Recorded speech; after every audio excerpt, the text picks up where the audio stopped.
It was the middle of the night when I heard it. I'd been finalizing a project on Pro Tools when an email came in from my friend Greg. The subject line was, "Let me know what you think." There was nothing in the body of the email, but there was an attachment, a WAV audio file, less than a megabyte in size and displayed a 30-second runtime. I sent back an email asking what it was. He responded quickly, saying that's what he needed me to find out. I'm not surprised Greg emailed me about it. I'm a sound engineer and do post work for documentaries and some low-level TV shows. I mix, design, clean up dialogue, I do Foley and score. I'm good at everything, but not great at any of them. But I also know Tor networking and frequented the deep web using multiple VPNs in a customized sound room / Faraday cage I'd built myself. In the second email, Greg told me he'd sent the file from a Reddit link which was now gone. The subs were taken down and the spark around it quickly went out. But the file came back online and started moving through Telegram and Discord. More and more people listened to it, debating and theorizing what it was. One person managed to track the file back to the dark web, but from there it was impossible to trace to an origin. All it had was a name: inferno.wav. I ran the attachment through 2 full scans of antivirus software I'd modified myself. It came up clean on both. So I downloaded it and opened a visualizer of the sound waves. They were all peaking consistently. I lowered the volume so I wouldn't blow my eardrums and pressed play. The sound started immediately, an assault on every sensor in my ear. High, low, and medium pitches. It was producing multiple shepherd's tones, including in reverse, giving a dizzying, constantly swelling and decaying effect. The inside of my head felt like it was boiling, like a fever. I was unable to fully latch on to anything after the first few seconds. It was too all-consuming, like a bad trip in a room with no lights on. The darkness just guides you, and if you resist it, it gets worse. I felt like it was playing for minutes, hours even. Then it finally ended. I threw my headphones off. I was overwhelmed with emotions and burst into tears. I couldn't explain why. I didn't remember a single thing I heard, like it was all immediately erased from my memory. But I felt like I was changed forever. When I calmed down, I went out back for a smoke and brought a bottle of bourbon to chase it. I felt dizzy and couldn't stand upright. I leaned against the house and realized the sound had affected my entire ear. It wasn't just my hearing. My equilibrium was torched. My sense of balance was gone and vertigo was taking over. I had a second smoke and felt my senses and balance coming back.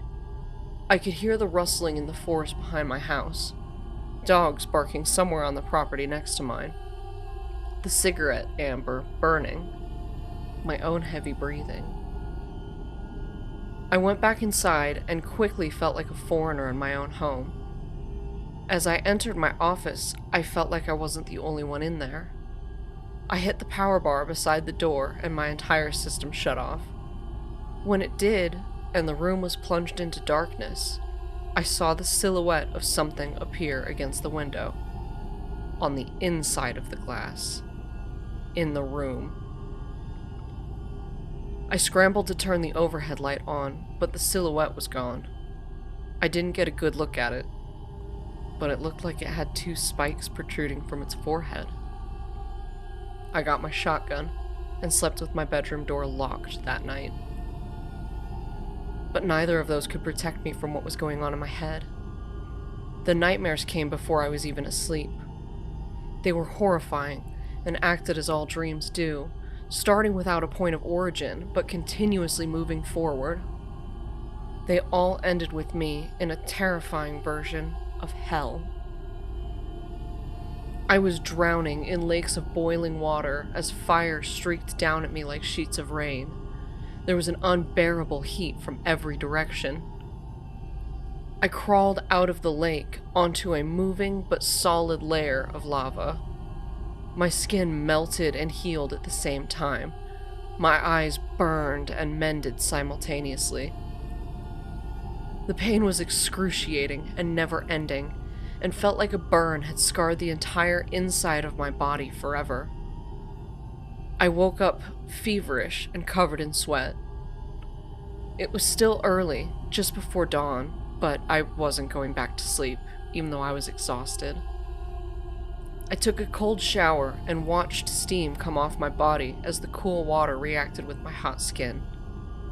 I checked my phone and saw 3 missed calls and a voicemail from Greg. It sounded urgent, like he was panicking. Greg was seeing things he shouldn't see outside of sleep, but they were in his house, his room, following him, chasing him, attacking him. They were flashes of beings from some kind of hellish world. Greg had been touched by something he described as a demon made out of dark red mist. The touch had burned Greg's arm badly. When he woke up, his arm was still burned and horribly infected. He could barely move it, and it seemed to be moving its way up to his shoulder. Greg warned me not to let them touch me. Them. Greg was convinced it was because of the audio recording. He begged me, pleaded with me to listen to the file again, to try to decipher it, figure out where it came from, search for a remedy. The message cut off halfway through one of his cries. I tried to call him back, but there was no answer. I left a message and told him to call me. I texted him the same thing. After that, I didn't know what to do. Everything felt off. I decided to make some coffee and try to divert myself from what was going on. I needed some crisp ambience from the deep woods out back for a new project I was working on. It would be simple and distracting enough. I rolled a joint to ease my nerves and to smoke on the walk. I grabbed my mic, mixer, and headphones and went out back. I have a good chunk of property in my backyard.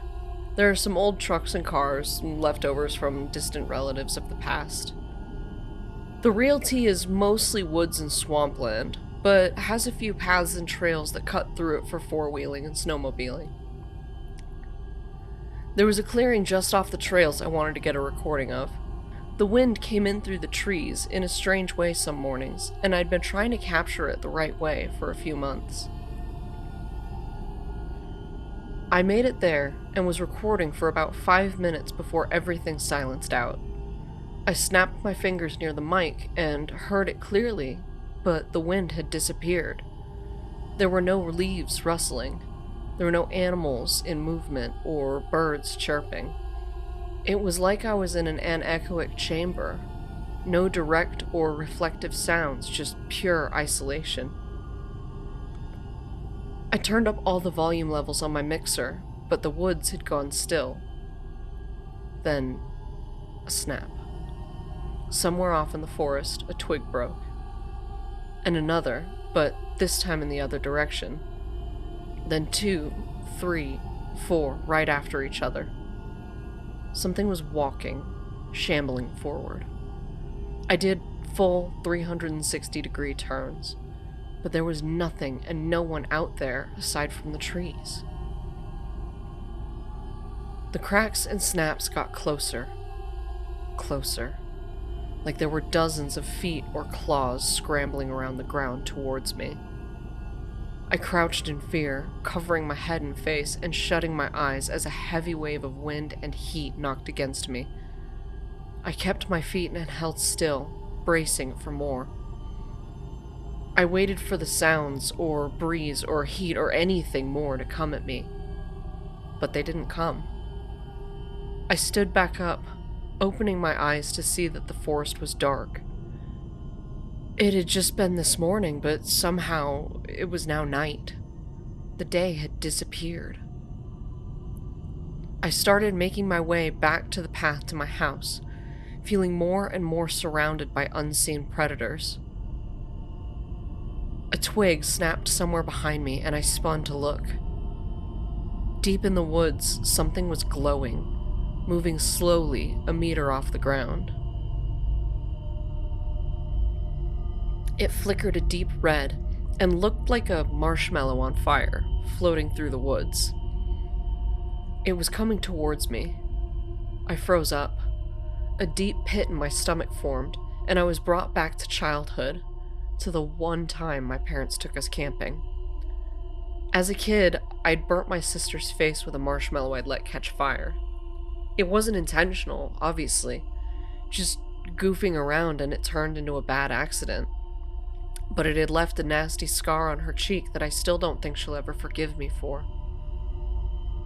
The little ball of fire traveling forward through the trees looked exactly like that flaming marshmallow.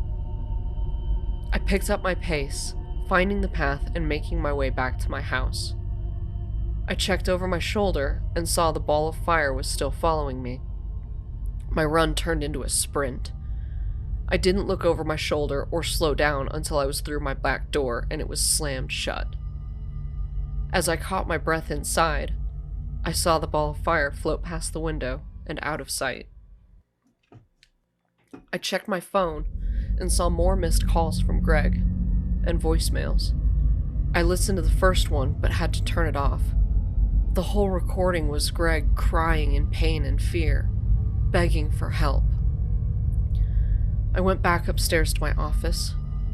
Whatever we'd listened to had affected Greg in a deep, psychological, and hallucinatory way, and it was starting to do the same to me. I turned the power bar back on and lit up my systems and monitors. I sat down and drank more bourbon, though I didn't think anything could take this edge off. I put my headphones on and pressed play on the file. I was immediately thrown back into a familiar and horrified state. The sounds refound their groove in my ears again, and my muscles tensed, then shut down. This time, I was remembering everything. Over the years, my ears had become so attuned to nuance, I was able to decipher everything I was hearing from the file.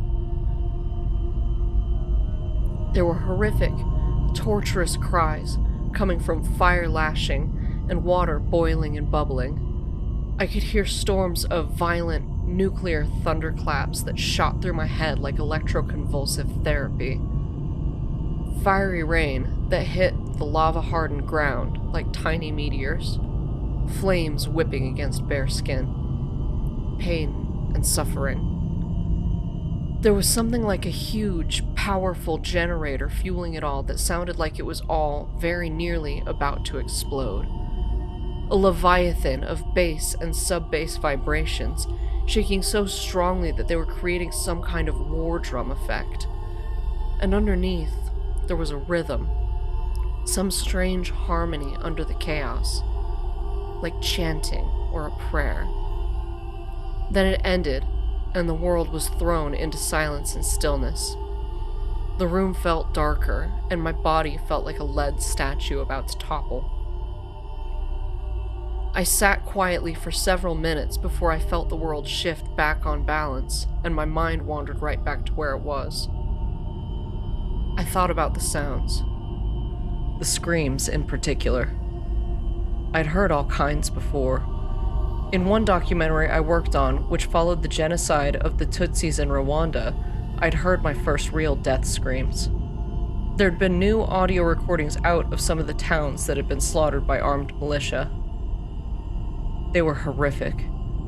It wasn't just that you knew the screams were real. The sounds hit differently entirely. They landed somewhere deep and dark in your heart. I heard once that you could tell fake screams from real ones because the souls were trapped in the sounds of the real ones, and they reached out and held you with an icy grip when you listened. This was something like that, but worse. I felt like I was suffering with the screamers. My whole body had heated, and my muscles were tensing from pressures on different parts of me, like the air in the room was flexing. My whole body had heated, and my muscles were tensing from pressures on different parts of me, like the air in the room was flexing. I stared at the file, sitting there on my desktop between my projects and my music. Inferno.wav. My phone buzzed. I checked the screen, hoping for Greg, but it was his sister, Carly. She was crying.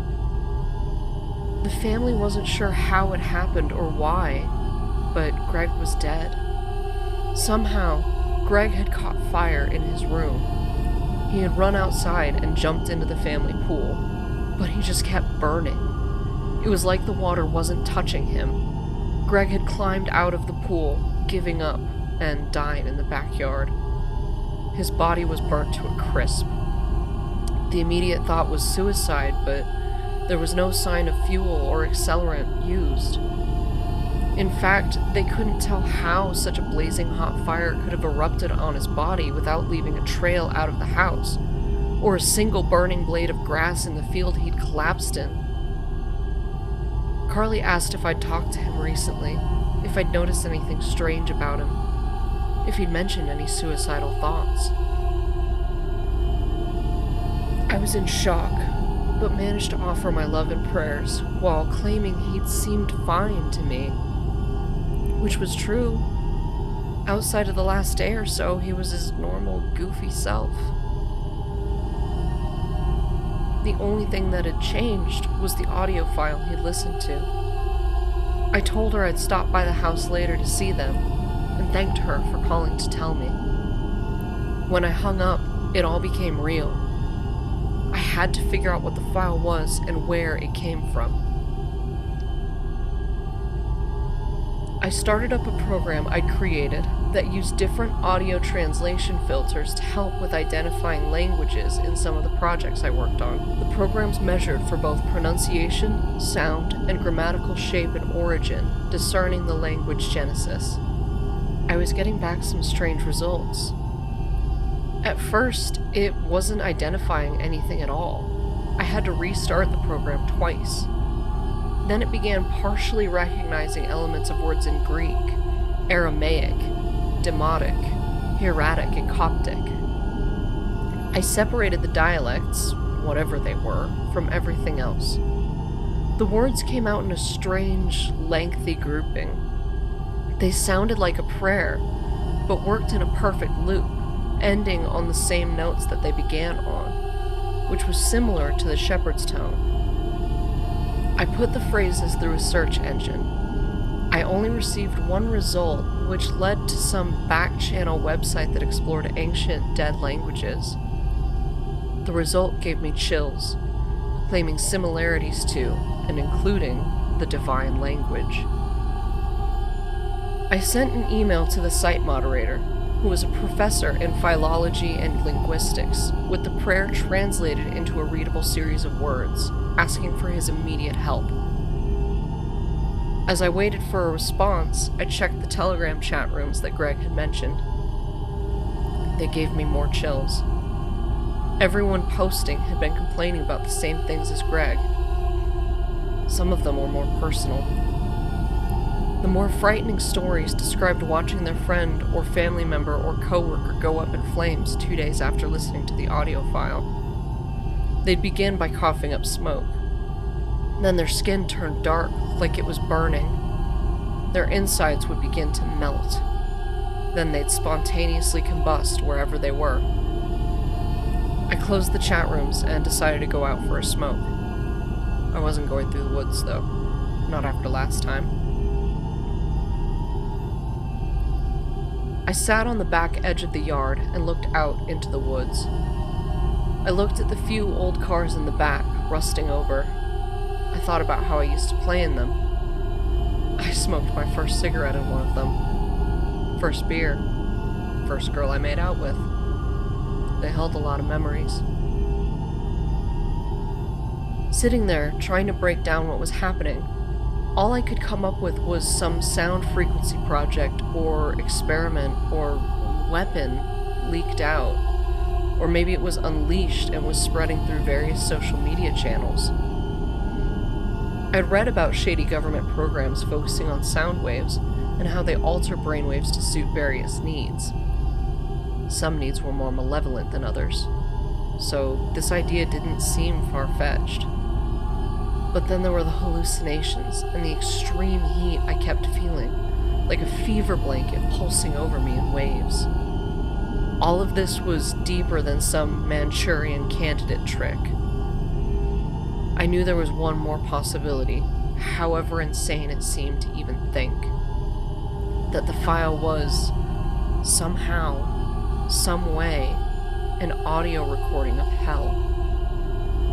The idea that there was a hell, let alone that somebody had been there and recorded the sounds it emitted to put online, was insane to me. But here I was. The ambience around me drained out, and the burning of my cigarette was amplified. I focused on it, watching it burn.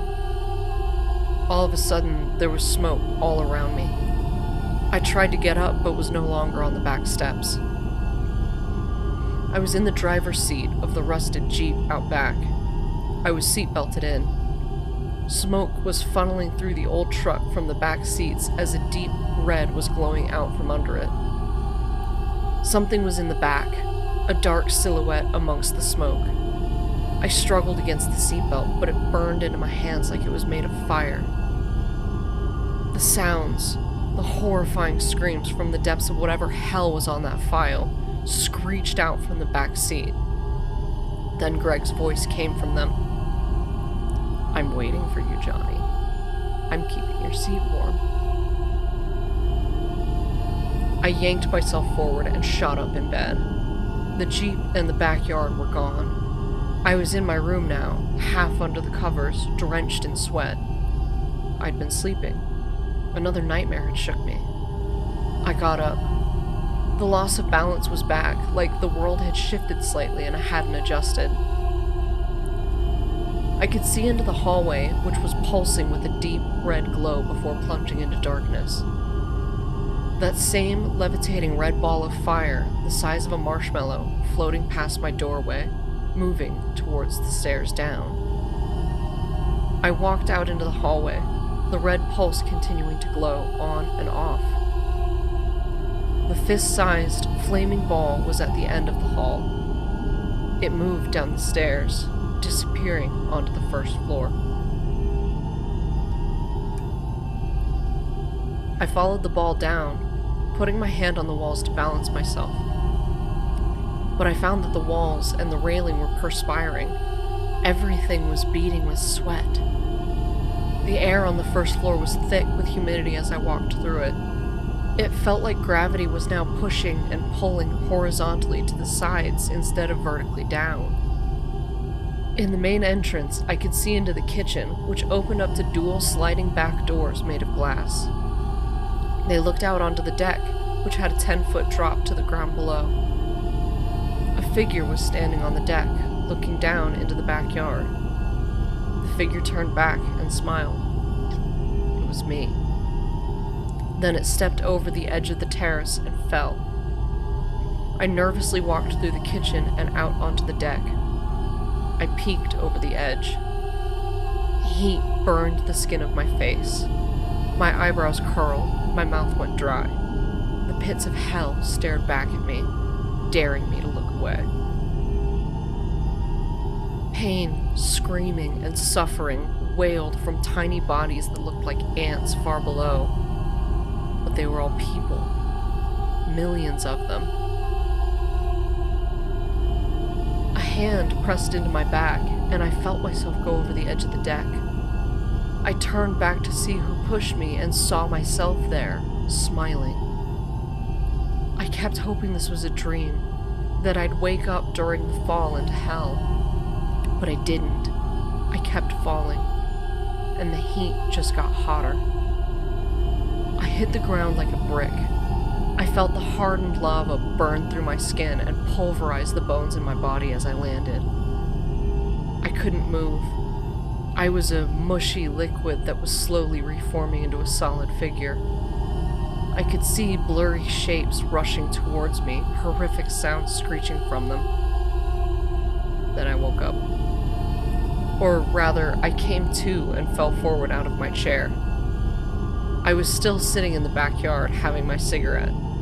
I hadn't gone to the Jeep, or woken up in bed, or fallen into hell. I was still here, and the cigarette I'd started was just burning into the filter. I was covered in sweat, my clothes were stuck to me, and I felt like I was on fire. I rushed inside and got in the shower, running freezing water over me until my temperature started to drop. Then I started to cough up smoke. I had no idea how much time had passed since I listened to the track, and realized it could have been 2 days already.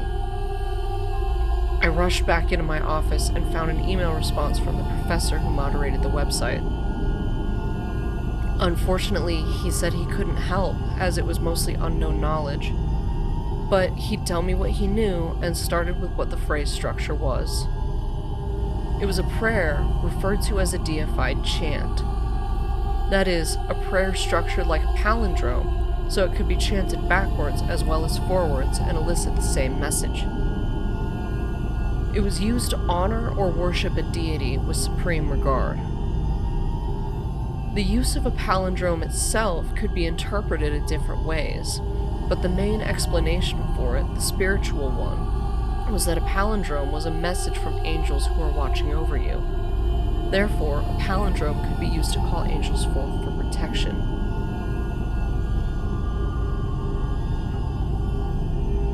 But this deified chant had one portion in the middle that wasn't part of the palindrome, and it didn't appear to be for protection.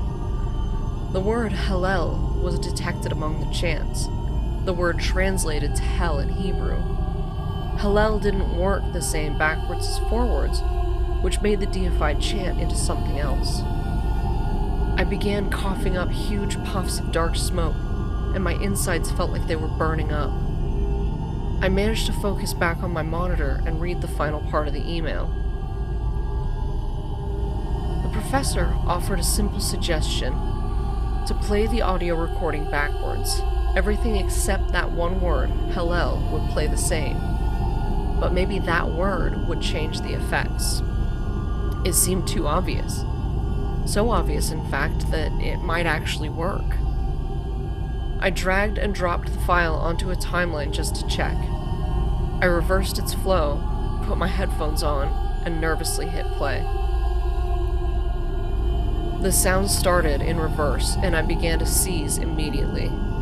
My sight went blurry as hallucinations filled my vision, then went black. I felt like I was floating in space. There was no air to breathe or surfaces to touch. I didn't feel like I was a person. I felt like a spirit, an essence floating through infinity. Then a hole opened up, and a bright white light poured into the darkness. From the light, I saw bodies toppling over, falling into the darkness below them. The bodies were human-like, but some of them had wings which were burning away as they fell. The bodies dropped from the sky like a blazing red meteor shower. As they hurled downward, their brightness lit up the ground below them. I saw barrens, scorched rock and desert, volcanoes erupting and mountains shaking. The bodies fell into large, slithering rivers of boiling water and fire. They screamed upwards towards the sky. The landscape was like a moving canvas, a biblical oil painting showing the fall from heaven. The fall of the damned. The disgraced angels tumbling down through ash and cinder clouds. From the hole in the sky they'd all been thrown from, I saw a vision of the great angels Michael and Abigail. They were casting out the final, disgraced usurper from their midst. Lucifer, at once the brightest light in heaven, was now the great fallen angel, and he was being reborn as the devil to rebuild his army in his new, fallen kingdom. The light from above closed, and the evils and atrocities of the fallen could only be seen by the red glow of the exploding volcanoes. A horrible explosion of sound shook through the hellscape, and I felt my essence implode from its power. Then I was back, sitting in front of my monitor. I'd pissed myself, and a pool of sweat had covered the floor around me. My eyes were bloodshot, and the tiny hairs in my nose had been singed away. All I could smell was them burning. Hours had passed, but I was alive. I took another shower, cleaning myself and cooling down the slight fever I still had. I started to feel better. I wasn't sure if I was in the clear and was nervous to delete the file. So I put it into a password-protected folder on an external hard drive and locked it in a small Faraday cage I'd built. I went back online and searched Telegram and Discord. The chat rooms had gone quiet. The conversations were there even if the people who had them weren't. And the file had vanished. It wasn't circulating anywhere anymore. Inferno.wav was gone. All that was left were the ashes of people's lives and bodies that had been torched from listening to it. I performed a lengthy online reverse search for any sign of the file, but nothing came up. It completely disappeared online and hasn't reappeared. Since then, I've been trying to get my shit together. Friendships, relationships, work, health, exercise, all of it. Because the biggest lesson I took away from this whole existential nightmare was that hell is a real place. And I never want to go there.